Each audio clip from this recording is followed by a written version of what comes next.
Yo famille, j'espère que vous allez bien. Bienvenue chez MVP Foot. Je pense que j'ai trouvé le parfait endroit pour me filmer dans la maison pour faire le journal des éléphants. Voilà, sans plus tarder, on va commencer par le journal des éléphants. Et pour ceux qui ne connaissent pas MVP Foot, c'est une chaîne football dédiée 100% au football ivoirien. Ce qu'on fait principalement, on fait le résumé de l'actualité du football ivoirien chaque jour. Voilà, j'ai informé le public que j'ai des obligations familiales sur mois d'août, je suis un peu absent, mais à partir du mois de septembre, on va être présent. On va beaucoup faire les directs en fait. Voilà, on va faire les directs. Je vais vraiment interagir avec la communauté. Ensuite, ceux que je vais interagir avec eux, c'est ceux qui se sont abonnés à la chaîne, c'est-à-dire ceux qui payent peut-être aussi aux États-Unis 4 dollars, 3 dollars. On va interagir avec eux, ils auront les exclusivités, ils vont pouvoir discuter avec moi, on va pouvoir parler sur le football. Ils vont là comme ça va nous permettre de vraiment soutenir la chaîne. Voilà, concernant les actus du jour, on va commencer.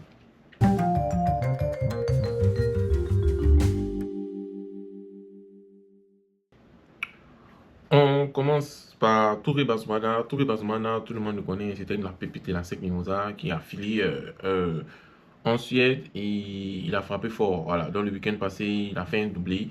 Et depuis le début de la saison, il a eu que 12 apparitions et ces 12 apparitions sont marquées par 5 buts et puis une passe décisive. Voilà, il a 17 ans et il est en feu. Donc on espère que cette année, ça va être une année pour lui où il va être vraiment, vraiment, vraiment, vraiment en feu.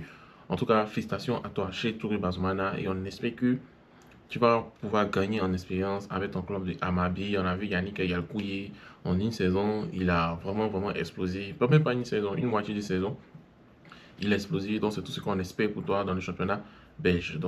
C'est ça. Qu'est-ce que vous en pensez? Est-ce que Bazmoana, c'est le futur de l'attaque ivoirienne? Est-ce que où il va arriver cette saison en fait? Voilà. Écrivez en commentaire et votre position pour sa carrière, ça va être très très intéressant. On parle d'un mercato. Bon, on parle d'un mercato depuis combien de temps? On dit que Zaha va être transféré. Il y a les rumeurs, soit il reste, soit il part, soit il reste, soit il part. Bon, on va pas rester là dans l'incertitude, hein. On va aussi continuer avec les rumeurs aussi, soit il reste, soit il part.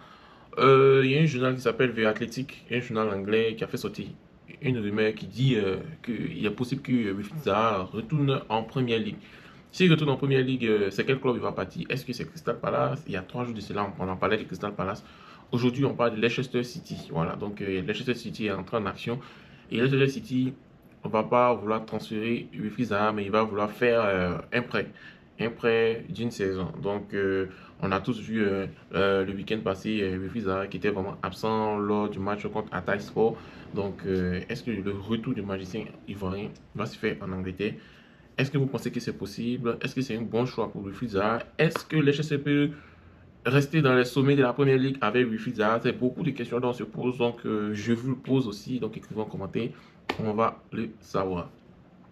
On continue où c'est un fait un peu insolite que j'aimerais faire part, c'est le trophée de la CAN qui est en balade en fait. Voilà, le trophée de la CAN, moi selon moi, le trophée de la CAN se balade un peu trop et le trophée s'est trouvé à Bomi-Zambo, dans peut-être dans la région, dans la sous-préfecture ou bien dans le département de Tchébissou. Voilà, donc il y avait un Tchindan festival et c'est le village de Feu Kofi Gado.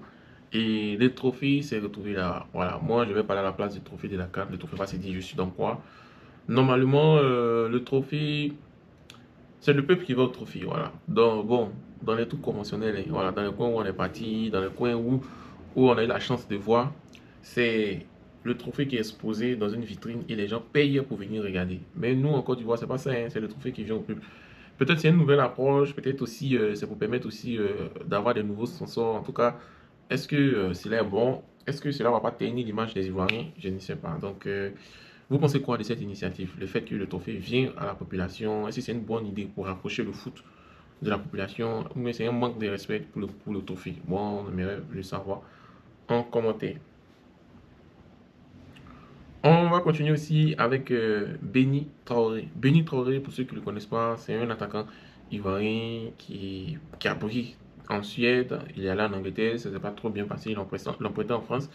On pensait qu'il allait rester en France, à Nantes. Et là, il est revenu en Angleterre et ils l'ont vendu définitivement au FC Bâle. Voilà.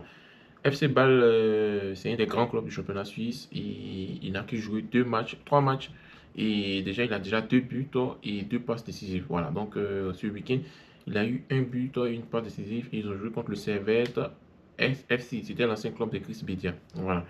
Et on voit que le capitaine des Espoirs est en train de retrouver ses meilleures sensations, donc on espère que il va vraiment briller. Il va vraiment briller, il va revenir à son meilleur niveau. Est-ce qu'on parlait de lui dans les années 2021, 2022? C'est pas loin, c'est dans les années proches, donc on espère qu'il va briller notre futur pilier de l'éléphant. Donc courage à toi et on espère que tu vas faire une très très grande saison avec le FC Bâle.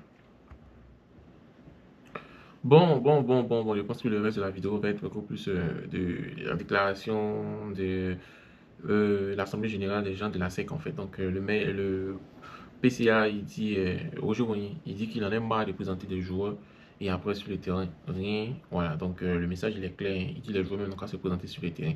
Si le joueur joue bien, il va être vu par le public, il va être aimé.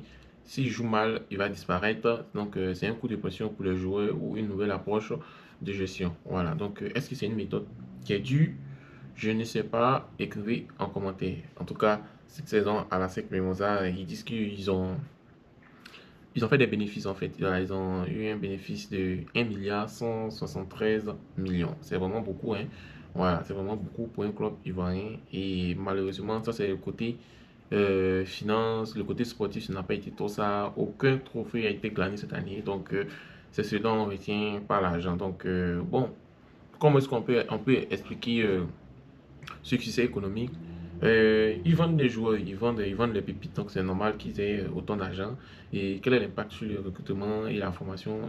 Bon, c'est un club qui est vraiment réputé, donc ils vont faire sortir toujours de nouveaux talents, mais attention, il y a de nouveaux centres sportifs qui attirent aussi de nouveaux talents, donc comme le FC Saint-Pedro, le Yamoussoukro FC, le Nemako FC, le JMG, donc il faut faire attention, si c'est sur ce modèle-là, ils n'ont qu'à essayer de se revoir, ils n'ont qu'à essayer de se réinventer. Voilà. Nous, ce qu'on veut, on veut que la SEC soit une force continentale. Donc, on espère qu'ils vont redevenir la SEC Mimosa d'antan. En tout cas, il a poussé vraiment son coup de gueule. Il dit les joueurs ne sont plus d'ici, qu'on a perdu notre ADN. Si on a perdu notre ADN, c'est l'ADN du football ivoirien. Il dit le terrain Champoux, il est pourri. Il dit les pelouses synthétiques, c'est vraiment pas bon pour les joueurs. Et les pelouses synthétiques, on a je joue un peu sous les pelouses synthétiques, c'est pas bon pour le genou en tout cas. Et aussi, on a le départ rapide de nos meilleurs talents. Et le football, le champagne que tout le monde rêve, c'est difficile d'y parvenir avec ces conditions. Donc, bon, quelle solution proposez-vous pour relancer le foot? Voilà, donc c'est un peu ça le résumé de l'AG de la SEC Mimosa. On va continuer aussi avec Emmanuel Latela, pour ceux qui le connaissent, c'est un attaquant, c'est un buteur. Donc, on dit un attaquant, c'est un buteur. Donc, ça veut dire que je vous annonce qu'il a marqué le but en fait. Voilà, il a marqué le but. Ils ont joué contre Swansea en deuxième division anglaise et il a marqué le seul but de la rencontre 1-0. Donc, il a ouvert son compteur pour la première journée du championnat et c'est une victoire précieuse, 3 points. Donc, il fait la bonne surprise de la saison en Angleterre. Si les blessures s'éloignent de lui, il va être vraiment la très très très bonne surprise de ce championnat. Concernant Lazare Mani, il est bloqué par l'Union Saint-Gilloise et on apprend qu'il a été bloqué. Donc notre champion est dans une situation qui est un peu compliquée. Il a eu des offres qui proviennent de la Bundesliga, l'Espagne et l'Allemagne. Il est blessé dans la langue et son club a refusé. Voilà. Et puis il a été écarté du club professionnel. Donc on espère que c'est une bonne décision que son club a prise. On espère aussi que Lazare va pouvoir partir ici fin août de ce club. Voilà. Donc, chers amis, c'est le journal des éléphants et j'espère qu'il vous a plu. Et puis aussi, que pensez-vous de ce nouveau format? N'hésitez pas à vous abonner. Si dans la semaine j'ai le temps, je vais faire une vidéo. Sinon, à partir de peut-être dans 10 jours comme ça, 10-15 jours, je vais pouvoir être un peu plus régulier pour les différents journaux quotidiens. Donc, merci et puis passez une agréable journée.